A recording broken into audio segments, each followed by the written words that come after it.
اے ابراہیم، جہان میں زمین پر تمام امتیں تمہاری اولاد کی قربانی کی وجہ سے بابرکت ہو جائیں گی۔ اور پھر اولاد ابراہیم میں سے اسماعیل قربان گاہ جاتے ہیں لیکن قربان نہیں ہوتے، بلکہ حضرت ابراہیم کی اولاد میں سے حضرت ابا عبداللہ الحسین قربان ہوئے، یعنی ہدایت جہانی ہو جائے گی، یہ برکت تمام جہان پر جاری ہو جائے گی۔ کمزور اور بیچارے لوگ آگاہ ہو جائیں گے، پیسے کے لحاظ سے کمزور نہیں بلکہ معنوی لحاظ سے کمزور لوگ۔ قرآن میں خدا فرما رہا ہے کہ اگر تم مومنین استوار ہوتے، میرے استوار ہوتے، خدا کے استوار ہوتے، یعنی تمہارا دھیان میری طرف ہوتا، جو کچھ میں کہتا وہ سنتے، تو میں کافروں کے ساتھ کچھ اور کرتا، لیکن چونکہ تم لوگ استوار نہیں ہو تو میں ان کے ساتھ کچھ اور کرتا ہوں۔ خدایا وہ کام کیا ہے کہ جو تو کافروں کے ساتھ کرتا؟ خدا نے فرمایا، میں کافروں کی گھروں کی چھتوں کو اور سیڑھیوں کو سونے اور چاندی سے بنا دیتا، لیکن کیا کروں، تمہارا ایمان کمزور ہے۔ اگر کسی کو اچھے ماڈل کی گاڑی میں دیکھ لیتے ہو، فوراً کہتے ہو، خدایا کہاں ہے تو؟ یہ کیا کر رہا ہے؟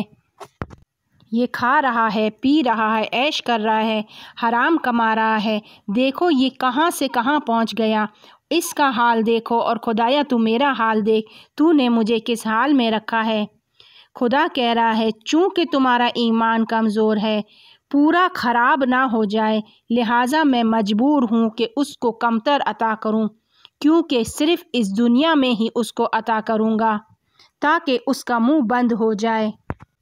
آخری زمانے کی خصوصیت یہ ہے کہ پیسہ دلوں کو لے اڑے گا، پیسہ دلبری کرے گا، ہر چیز پیسہ ہوگی۔ وہ زمانہ کہ جب یاجوج ماجوج دوبارہ قدرت حاصل کریں گے، یعنی اقتصادی قدرت حاصل کریں گے، چین کی مانند، جیسے آج کل اس کے ہاتھ میں اقتصاد ہے۔ یاجوج ماجوج بھی دو چینی قومیں ہیں، یاگوگ و ماگوگ۔ عرب میں گاف نہیں ہے اور اس کی جگہ جیم استعمال کرتے ہیں، اور آخری زمانے میں یہ دونوں طاقتور ہو جائیں گی۔ چینی آئٹم نے ہم کو بدبخت کیا ہوا ہے۔ سب چیز پیسہ ہو جائے گی، دین بھی پیسہ ہو جائے گا، منبر پر آنا، نوحہ پڑھنا، یہ سب بھی پیسہ ہو جائے گا۔ پہلے میرے اکاؤنٹ میں پیسے ٹرانسفر کرو تو میں مجلس پڑھنے آؤں گا، پھر میں نوحہ پڑھنے آؤں گا، رشتہ داری نبھانے کا معیار پیسہ ہو جائے گا۔ رسول اکرم صلی اللہ علیہ وآلہ وسلم فرماتے ہیں کہ بھائی بھائی کے ساتھ مالی لحاظ سے برتاؤ کرے گا، بیٹا باپ پر رحم نہیں کرے گا کہ ضرور اس کے پیسوں کو استعمال کروں، سب کچھ مجھے دے دے، مجھ پر خرچ کر دے۔ اگر باپ کو کچھ پیسے ادھار دے گا تو اس کے بدلے میں باپ سے چیک لے گا، یعنی جس قدر پیسہ ہوگا اسی قدر احترام ہوگا۔ امیر کا معذور بچہ بھی خوبصورت نظر آتا ہے کیونکہ پیسے والے کا بچہ ہے۔ جو کام پیسے والے انجام دیں گے رواج ہو جائے گا، سب پیسہ ہو جائے گا، اور ہم اس زمانے میں زندگی کر رہے ہیں۔ اس کی ابتدا میں ہے یا وسط میں ہے نہیں معلوم، لیکن جیسے جیسے زمانہ آگے بڑھے گا حالات اور زیادہ خراب ہوں گے۔ ایک طرف دنیا میں پیسہ بولے گا تو دوسری طرف دنیا لہو و لہب کی لپیٹ میں آ جائے گی، یعنی ہر چیز ہو جائے گی عشق اور حال، حلال طریقے سے نہیں بلکہ گناہ کے ذریعے سے، برائیوں کے ذریعے سے عشق کریں گے، زندگی کی لذت حاصل کریں گے۔ آخری زمانے میں حلال مال آسانی سے نہیں ملے گا، سختی سے، بہت زیادہ محنت سے حاصل ہوگا۔ طیب مال تک پہنچنا تو بہت دور کی بات ہے۔ حلال مال اور طیب مال میں کیا فرق ہے؟ پیغمبر صلی اللہ علیہ وآلہ وسلم کے زمانے میں ایک خاتون تھی جو خود اپنے ہاتھ سے کام کرتی تھیں، محنت کرتی تھیں، حلال کا کماتی تھیں۔ وہ پیغمبر صلی اللہ علیہ وآلہ وسلم کے لیے محنت اور مشقت سے پیسہ کمانے کے بعد ایک کھانا تیار کرتی ہے اور پیغمبر اکرم صلی اللہ علیہ وآلہ وسلم کی خدمت میں لے کر آتی ہے کہ آپ تناول فرمائیں۔ پیغمبر صلی اللہ علیہ وآلہ وسلم سے کہتی ہے کہ یہ میں نے خود محنت کر کے کما کے آپ کے لیے تیار کیا ہے، یہ حلال ہے۔ پیغمبر صلی اللہ علیہ وآلہ وسلم فرماتے ہیں تمہارا مال حلال ہے لیکن طیب نہیں ہے۔ وہ پوچھنے لگی کہ کیوں، کیا وجہ ہے کہ میرا مال طیب نہیں ہے؟ رسول فرماتے ہیں کہ یاد ہے اس دن فلاں وقت پر ایک گاہک تمہاری دکان پر آیا تھا؟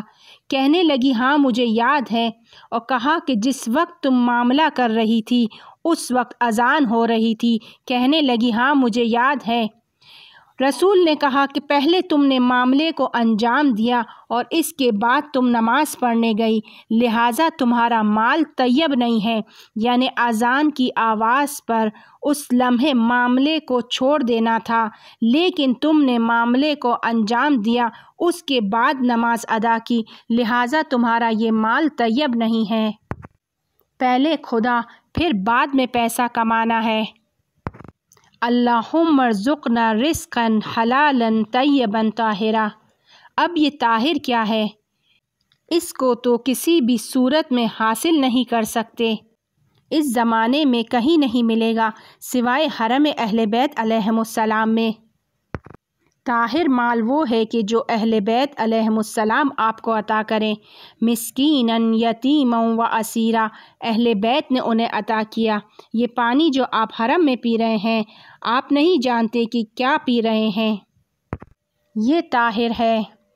رسول اکرم صلی اللہ علیہ وآلہ وسلم فرماتے ہیں لوگ یا تو سود دیں گے یا سود لیں گے یا سود کی خاک ان کی زندگیوں پر بیٹھی ہوئی ہوگی۔ رسول اکرم صلی اللہ علیہ وآلہ وسلم نے ایک طیب اور طاہر مال کو صحابہ کو دیا، ہر ایک کو 10 درہم دیے۔ یہ لوگ وہ درہم لے کر خوش ہو گئے۔ کون خوش ہو گیا؟ ابو ذر، سلمان اور مقدار۔ اگلے دن جب رسول خدا صلی اللہ علیہ وآلہ وسلم نماز ظہر و عصر پڑھنا چاہتے تھے تو پہلی اپنے سپر کو سورج تلے رکھ دیا۔ کیا کر رہے ہیں یا رسول اللہ؟ گرم ہو جائے گی، جلتا ہوا تپتا ہوا سورج ہے، عربستان کا سورج ہے، دوپہر کا وقت ہے۔ اس کے بعد ایک ایک کو بلاتے ہیں، ابو ذر ادھر آؤ، چپلوں کو نکالو اور سپر کے اوپر جا کر کھڑے ہو جاؤ اور بتاؤ کہ وہ پیسے جو میں نے تمہیں دیے تھے اس کو کہاں خرچ کیا۔ اب ابو ذر توضیح دینے لگے کہ میں نے 1 درہم فلاں جگہ خرچ کیا، 1 درہم فلاں جگہ خرچ کیا، اور پھر نیچے آئے، 1 پاؤں اٹھا رہے تھے، 1 پاؤں رکھ رہے تھے۔ اب جب دوسرا صحابی گیا تو وہ بھی توضیح دینے لگا، لیکن جو تیسرا صحابی تھا وہ بہت ماہر تھا، وہ صحابہ کے جس کے پاؤں کی خاک کے برابر کوئی نہیں ہو سکتا، ایمان کے 10ویں درجے پر فائز ہے۔ ابو ذر کے پاس ایمان کے 9 درجے ہیں، مقداد کے پاس 8 درجے ہیں، لیکن وہ تیسرا صحابی کون ہے؟ سلمان، اس کے پاس 10 کے 10 درجے ہیں۔ اس کو آواز دی، بڑا ماہر ہے، سپر کے اوپر گیا اور کہا کہ یا رسول اللہ، مسجد کے دروازے پر میں نے سب کو ایک فقیر کو دے دیا اور نیچے آ گیا، ایک ہاتھ سے لیا اور دوسرے ہاتھ سے دے دیا۔ اب پیغمبر فرماتے ہیں کہ اس دنیا میں نے اس کام کو اس لیے انجام دیا تاکہ تمہیں بتاؤں کہ اس دنیا میں صراط پر تمہیں اسی طرح روکا رکھا جائے گا، حساب لیا جائے گا، پائی پائی کا حساب لیا جائے گا، میری سپر نہیں ہوگی، بھوک عالم ہوگا، پیاس کا عالم ہوگا، تپتی دھوپ ہوگی، محشر کا میدان ہوگا، اور اس سے بدتر کہ جو مال میں نے دیا اس کا حساب نہیں ہوگا، کیونکہ میں نے تمہیں دیا طاہر مال ہے، لیکن وہ مال جو تم لوگ اس دنیا میں حاصل کرو گے، پائی پائی کہاں سے لائے ہو، پہلے اس کا حساب ہوگا، پھر کہاں خرچ کیا ہے اس کا حساب دینا پڑے گا۔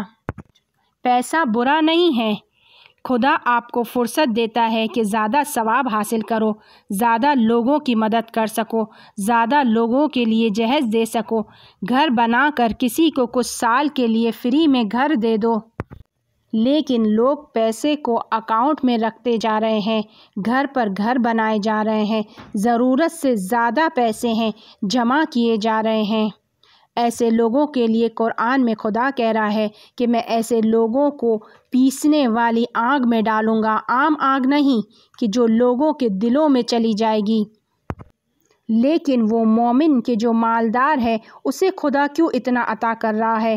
اس لیے کہ وہ لوگوں کو دیتا ہے تو خدا اسے مزید دیتا ہے، اپنے کشکول کو خالی کر دیتا ہے، پھر دوبارہ خدا اس کے کشکول کو بھرتا ہے، پھر خالی کر دیتا ہے، پھر بھر دیتا ہے۔ ہم اپنے کشکول کو خالی نہیں کرتے، سنبھال کے رکھتے ہیں، خرچ نہیں کرتے، خدا اس کو زیادہ دیتا ہے کیونکہ خدا کو معلوم ہے کہ صحیح جگہ پر خرچ کر رہا ہے۔ آخری زمانے میں مالی بحث زیادہ ہوگی۔ خیال رکھیں کہ پیسہ آپ کو لے کر نہ اڑ جائے، اور وہ پیسہ جو ہم اپنے بچوں کے لیے رکھ کر جائیں گے، نہیں معلوم ہمارے بچے انہیں کہاں خرچ کریں گے۔